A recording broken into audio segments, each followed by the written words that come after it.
A cultura encheu a Guiño na 21ª Semana Cultural Francisco Lorenzo Mariño. Non faltaron as charlas, a música tradicional e o humor, nin homenaxe ao antigo párroco. Esta fin de semana Guiño foi o epicentro cultural. A parroquia guiñense acolleu a celebración da 21ª Semana Cultural Francisco Lorenzo Mariño, impulsada pola asociación que leva o nome do antigo párroco de Aguiño.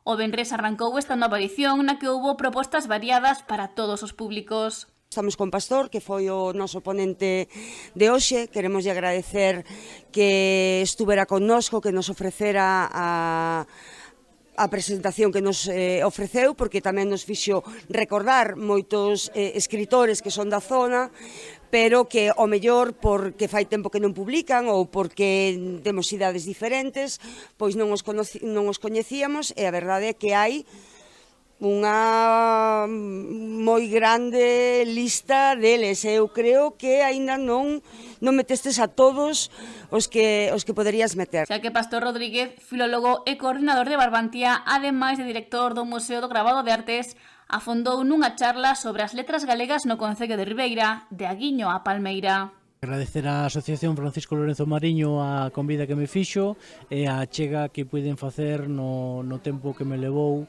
pois falar sobre os escritores ribeiráns, desde Aguiño a Palmeira, non estiveron todos, estiveron só poetas, historiadores e narradores, e quedaron fora pois moitas outras disciplinas dos máis de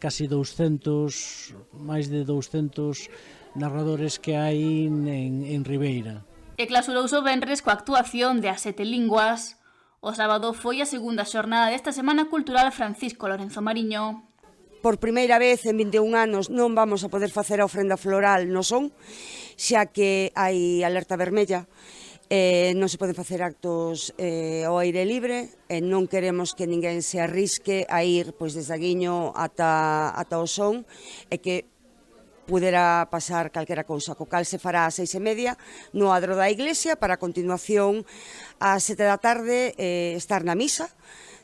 Haberá unha misa por don Francisco Lorenzo Mariño, e a continuación pois viríamos para aquí para a actuación de María da Pontagra. Ofrenda floral na que participaron decenas de veciños da parroquia.